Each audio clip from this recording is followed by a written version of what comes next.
Hey guys! So, welcome back. It's been a great week so far. We had a great show last weekend. Geez, how many horses did we take? Let's see, one, two, three, eight. I think we had eight there in total. So we were over at Tryon, which is great because that's literally in our backyard. So we get to sleep in our own beds and ride a couple horses at home. So, really fun weekend. The weather was a little crappy on, I think it was Sunday. There was a lot of rain, but the good news is we know that there's a couple horses that are mudders, so that's good to know. Apollo being one of them.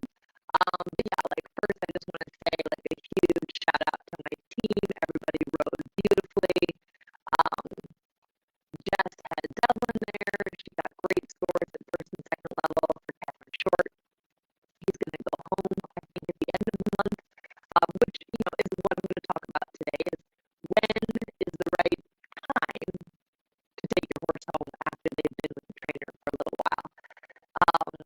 So Catherine's going to do that, I think, at the end of this month. So little Teresa also took Isaac home today. So that's my big topic for today. But I did just want to give a shout out to my team.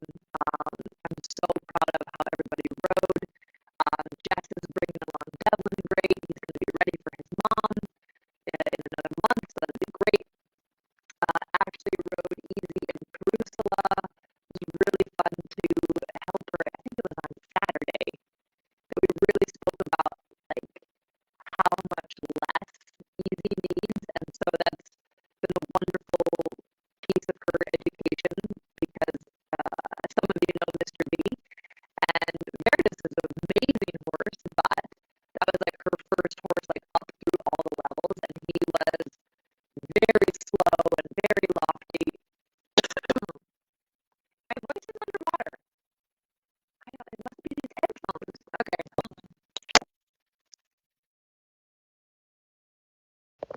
Is that better? I sound like an alien. Well, is that any better?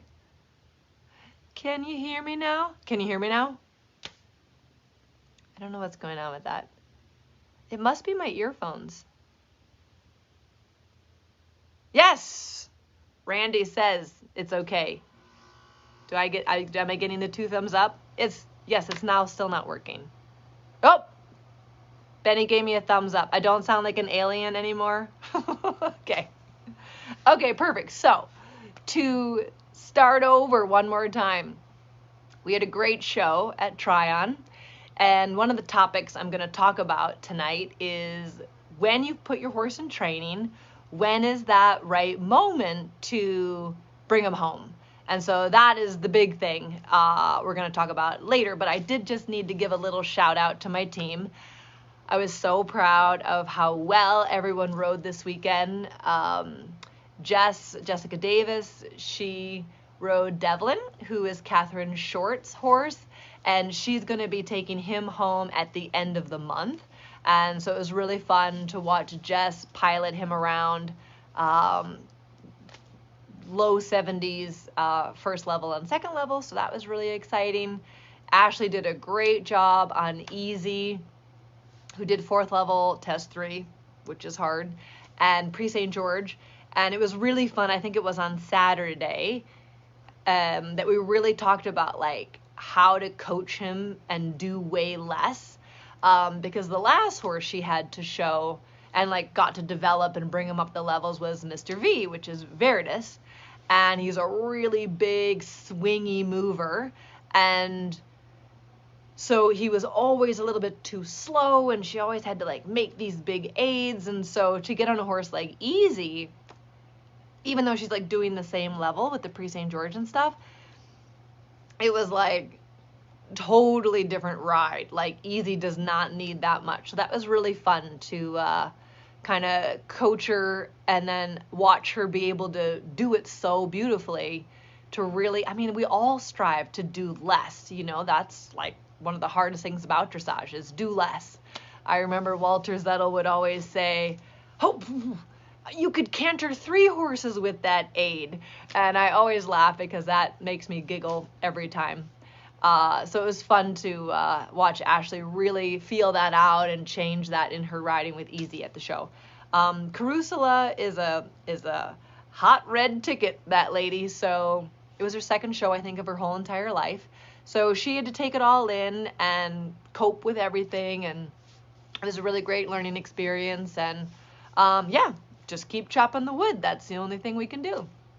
Pam, who's like literally lives through those trees, Pam Hera did such a good job on Kerr, who is one of the most complicated, amazing, sensitive, lazy but hot, all in the same. He's a really neat horse, and I'm sure some of you guys saw him at the Charles Clinic.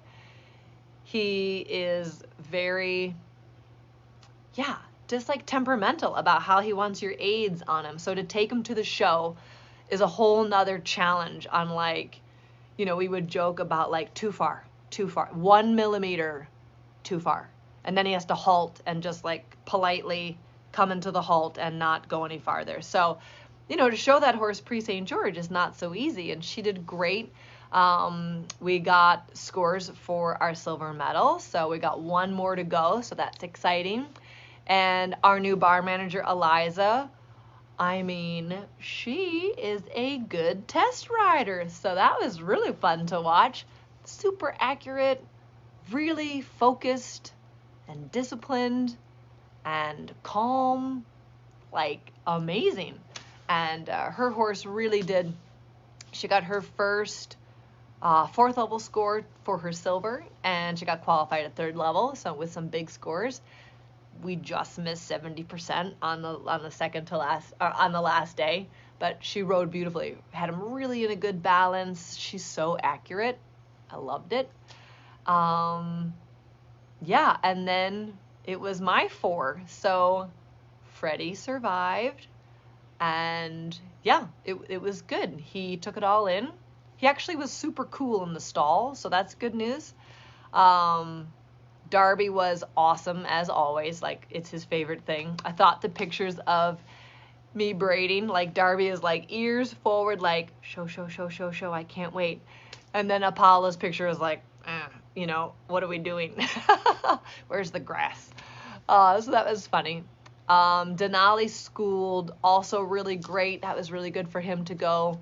We're like almost ready for 3rd level, but the change is sometimes late behind still, so it's not 100%. So I'm going to hold off, because when he's ready, Denali is going to knock it out of the park. I thought Darby's Grand Prix was super. I loved his freestyle too, actually. And I thought his scores could have both been a little bit higher. But, you know, again, that's like so much about where I'm at with the horse and what's important to me about it. He's like getting the lowest scores, but going the best he's ever gone. And I feel like I'm riding the best I've ever ridden. So, you know, it's one of those things of like, what's the most important thing? Is that I'm proud of the horse and how he's going. I'm proud of how I presented the horse.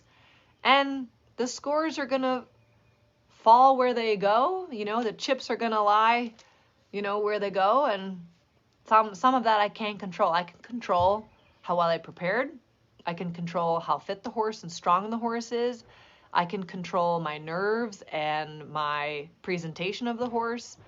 And, you know, who likes it and who doesn't like it sometimes is just a matter of opinion. And of course, it's helpful to get information from the judges and overall impressions.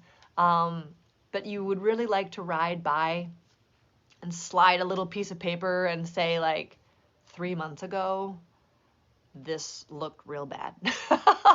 Or he could not do this flying change at all. You know what I mean? Like, it's all relative to where you are in your chopping of the wood. And just because Darby didn't get the scores I thought I thought he would get, that doesn't mean I'm any less proud of him. So, you know, I love Darby, and I thought he did a great great job this weekend. So I'm really proud of that. Apollo. Like, can I just share about what a challenge that has been? And like literally a year ago, I was on the ground teaching him Piaffe, and I was like, he's squealing and he's trying to bite me. And I'm like, God, is he ever gonna learn this? And I should have known he's kind of a slow study, because flying changes took us like 9 months. It was like a baby. We were cooking the baby of the flying changes for like 9 months. And now they're like a total highlight of him. And the Piaffe was like the same, but literally I never doubted he would learn changes, but I did doubt a little bit if the Piaffe was going to really come to fruition. So the fact that he showed the I2 and the fact that he almost got 70 on the first time was slightly remarkable and amazing. And I'm just going to just celebrate that and be super proud of that, because that, whew, I mean, his back has been a challenge. His stomach has been a challenge. He did squeal through most of the test on both of the days, but he was indeed happy to be there. So that was great. I'm really happy. But I was just thrilled. I was so proud of all my team taters at the show. And like what really made my weekend, and I think I shared it, but I'm not sure. But I just have to share it again because it was amazing. Catherine was standing next to me, and she was like, I think we were watching Pam's warm up, and she goes, you know, it's just really, you know, what I learned from this show is that it's really evident to see the team taters out here. And I'm like, she goes, there's 3 real reasons you can tell. And I'm like, oh, you know, what are those? And she's like, well, number 1, it's the way they sit. Like, you can really tell a team Tate seat even from afar. Like, actually, sometimes from farther away, you can be like, she sits into the movement and with the horse. I'm like, oh, that's cool. And I'm like, okay, what's number 2? And she goes, the warm-up makes a lot of sense. She's like, it's a very systematic program, and that it truly makes sense, and you can like witness that. And I was like, okay, that's very cool. I like that one a lot too. It's the systematic approach and the program. And I'm like, oh, it's number 3. And she's like, how happy the horses look working for their riders. And I was like, that's my favorite one. I mean, I love it that everybody has a good seat, and that's probably why the horses are happy, and that the whole program makes sense, which is also great. But that just like made my whole weekend that she said that, and that was like her observation. So I want to say shout out to my team. You guys did great. Y'all made me proud. Can't wait for the next one. Yeah, it was a great weekend. I mean, the weather we really did ride in the rain. It really was wet on Sunday morning, but it wasn't Sunday wet, because that only happens at Devon. And speaking of Devon, I do have my cup. I did organize my wine tonight, but I got my Devon cup out because we all need to support the show. And I know I'm like a broken record, but Devon. We love Devon so much. We are going to make it the best show ever. Live streaming, different sponsorship stuff. So please donate, please help. If you have a small business and want to do a little sponsorship, like I said, Team Tate Academy is doing $2,500. Please match us double or triple what we're doing. But we have claimed the tunnel. It will be the Team Tate Academy tunnel. So I'm excited about that. But please support Devon. It's the best show in the country. I love it so much. It's so electric, and it's really the best show. So I hope y'all support it. What do we got as podcast coming out this Friday? Oh, because I'm doing a really big clinic at Shannondale outside Atlanta this weekend. So I feel really cool about that, because there's like this, I've always wanted to go teach at Shannondale, and now I got asked to do it, and I'm so excited because everyone who's a big deal gets to go to Shannondale and teach. So I'm really excited about that. But our podcast coming out on Friday is Clinic Takeaways. insights from teaching clinics and also being taught in clinics. So look for that podcast. It's on Apple, which still makes me really proud. But yeah, check it out. I think last week was How Horses Learn Best. I did a little lecture on that, and yeah, it was a great talk as well. So check out the podcast. And yeah, like let's just circle back around a second to the show, because we're all like full show season right now. And I just want to reiterate, Freddie walked around. I did not get on Freddie. I didn't even lunge him. I don't even know if we could have gotten to the lunge area at Tryon. It is like down a hill behind the tent, through crazy stuff. The other lunging area is like the other way past, like halfway towards the opening entrance of the showground. So it's like so far away, and there's like water trucks and motorbikes and golf carts and trucks and trailers, and like, you know, I probably wouldn't even like gotten over there. So we just hung out and we just watched everything and hung out and, you know, took it all in. And I just want to remind everybody, like, do your thing. Don't care about what other people are doing. Do you. Do what you think is the next right thing. And stay committed to that. You know, really identify what's authentic for you and stick with it. You know, Freddie is just overwhelmed by horse traffic, especially horses like cantering at him.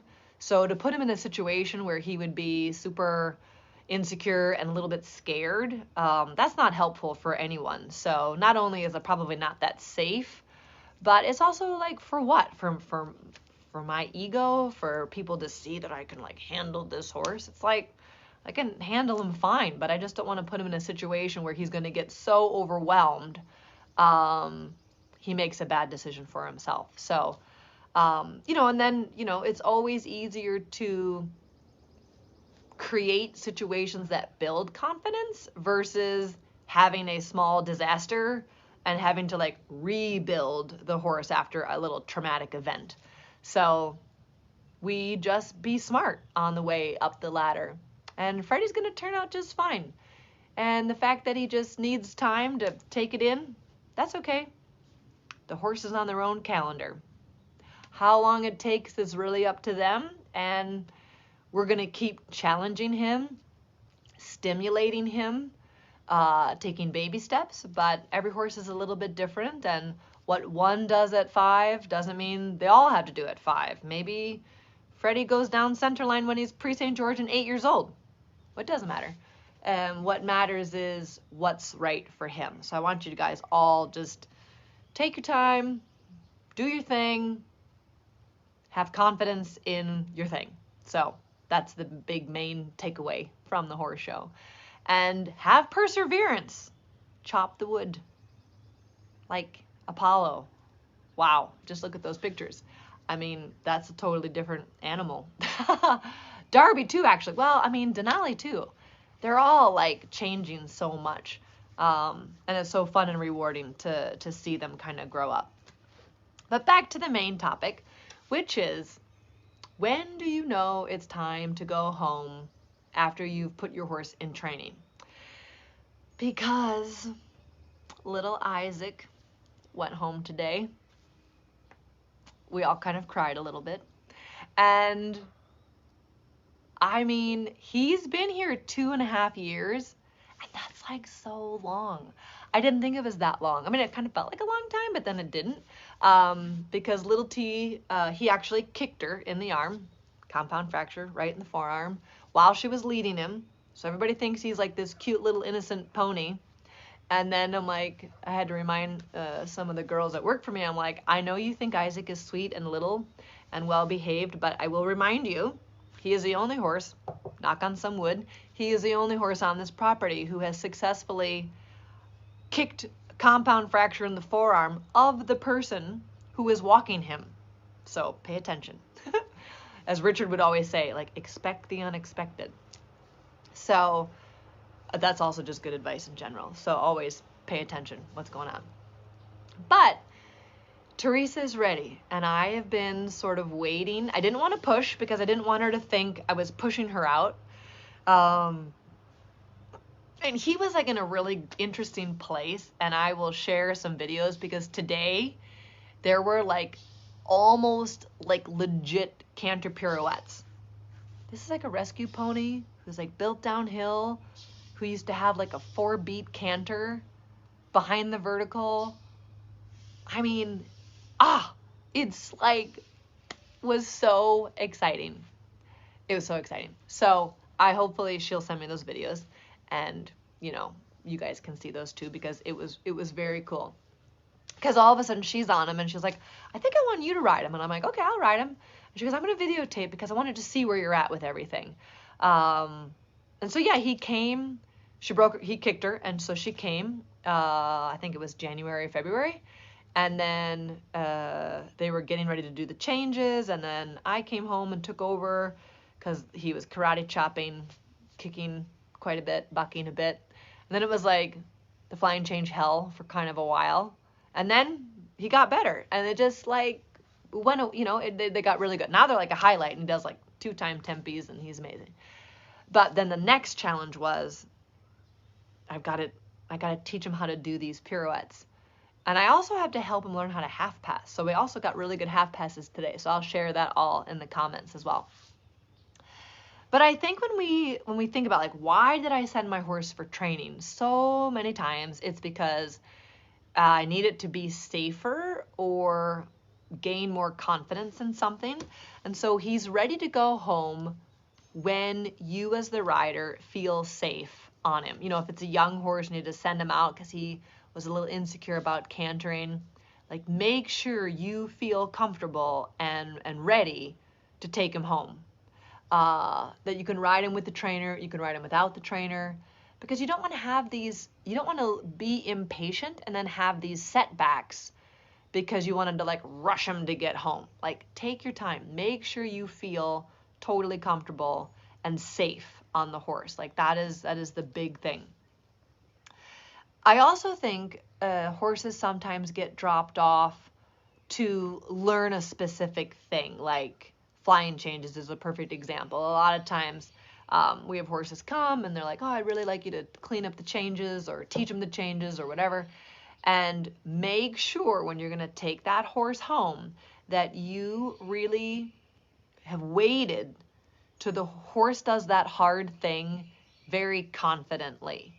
Because when you get home, you're going to be a little insecure about it. So you need to make sure he's not on this like wavery line or like thin ice about it.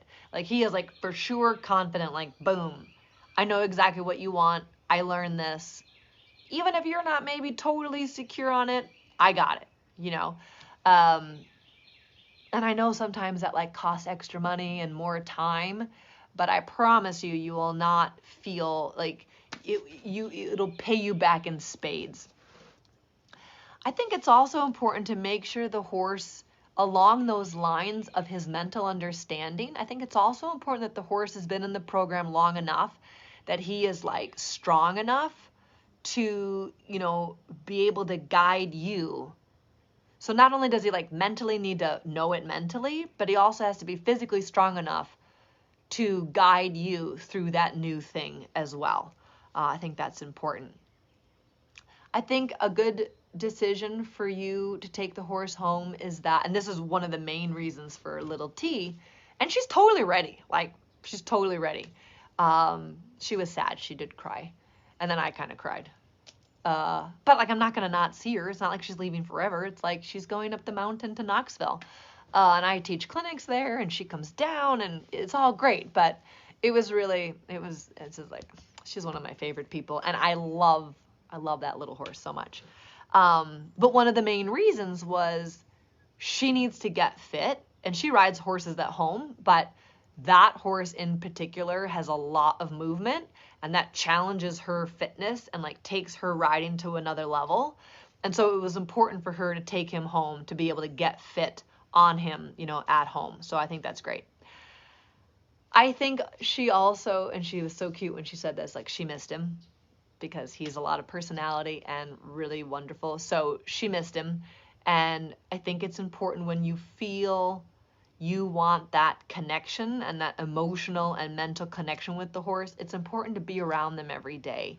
Once they've come and like learned the hard thing or gotten strong enough to do that or got their confidence, then it's time you take the reins back and you ride the horse and go home a little bit and figure it out and allow yourself to get a little messy, because without that, we don't really learn. Like if we're constantly in this everyday lesson, you don't explore things enough on your own.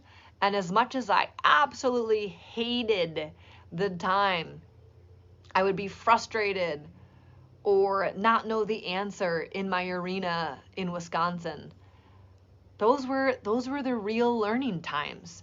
You know, that it was really, you know, and then I was upset I didn't know the answers. But you only get the answers by not knowing the questions, and then you have to dig deeper. So it's a wonderful process. It's a difficult process, to sort of struggle through it by yourself, but it's really where the learning comes from. And that's one of the main reasons we made the Academy. It's like we want to support you on your riding journey, weekly with the educational videos that are like short and to the point, and it's a quick like glossary study. But then it's also like, no, and then you should watch it, you should listen to it, you should take notes on it.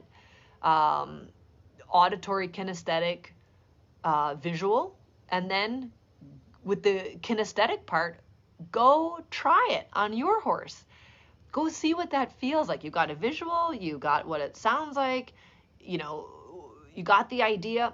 Go try the exercise, because you're only going to really learn by doing it. And we've got to have the courage to like make a mistake or struggle a little bit, because that's what we all have done. You know, everyone's always like, how do you know what the right answer is? And I'm like, I don't. I just have a bunch of things I attempt and like try it and change course and try that thing, change course, and then I find the right thing, because I've tried these things before and they didn't work, you know? And so it's all about sort of trial and error and experience. And we always laugh because experience is the thing you get right after you needed it or right before you needed it, you know? So like you needed that experience to be like, you know what? Don't kick him. Don't kick him right now. But you kick him and then he bucks you off. And so then you're like, okay, don't kick him when he feels like that next time, you know, or it's okay to kick him now. But I learned those things, definitely learned those things growing up, and even in my 20s and in my 30s. And learning honestly never changes, because it's important to get together with your horse, and it's important that you are the rider and you have created the situation where the horse is going to feel really strong in his body. He understands what you want. He's been trained. And so now it's like the fun part of like, go home and play with your new toy, you know, like figure out how you could replicate what you saw or what your trainer said, and experiment and fail and keep going. Like that's totally normal. And so get okay with that part. You know, I'll never forget one of the things Stefan Peters always says to me is like, you just have to get comfortable with the uncomfortable. And so many times like the uncomfortable is like not knowing, or, ooh, I'm worried I'm going to make the wrong decision. And it's like, yeah, so that's okay. Like join the group of wrong decisions. But how do you ever learn what the right decision is because you've given yourself freedom to explore. And that's part of like taking the horse home after training, and like roll your sleeves up and delve in. And then, you know, your questions will become so much deeper with much more understanding when you talk to your trainer or you come back for a lesson. You're going to be in a different place, and that's really important. I think something that's also key to the success of this is finding good help at home. And so now, I mean, it's crazy with the technology. Like, I teach a lesson every other week in Norway, in Chicago, in Ohio, in Maryland, like New Hampshire, like everywhere, Canada, you know, and it's amazing. So like there are ways to get video support for sure. I mean, that's what's been so fun about the academy is I never thought I would teach all over the world, you know, and it's exciting to hopefully do that in person. We're working on a clinic in Israel, so it's exciting to go international. But it's also, there are people at home that can help you, you know, and it's about being honest and being clear about what you want out of the relationship. And honestly, every rider needs eyes on the ground. I know Gail and I always laughed about this because she would have students whose husbands would be like, well, you've taken like lessons for 3 years. Like, don't you know about that now? Like, don't you know enough about that? And it's like, no. So lessons last forever because it's like being a great person or excellent at yoga, like a yoga master. Like, when do you not need help sorting something out or figuring something out? You will always need help, because sometimes even like if our feeling can lie, you know, I need lessons. Isabel Worth takes lessons. I mean, she's like for sure like my horse hero and the greatest rider to ever walk on the planet Earth. I mean, so many medals, so many, like she's like Olympic champion all over the place. Charlotte Dujardin, amazing. She still rides with Carl. Everybody still takes lessons. And Megan and I were actually talking about this earlier, and she said a good point of like, the people who think they don't need a lesson are actually in a really dangerous place, because that is where you really get stuck when you think you don't need any help anymore. Like, oh, well, I'm glad to know you're perfect. I'm gonna keep working on it because I'm not there yet. So I always think about, you know, living life in the best possible way is the same as riding well, as Charles always talks about. And like, we all need to analyze what we're doing. And sometimes when you're with a horse, it's hard to know what you're doing. It's easy to know what the horse is doing because you're like, oh my God, like he won't bend or he won't turn or he wants to do whatever. That's the easy part.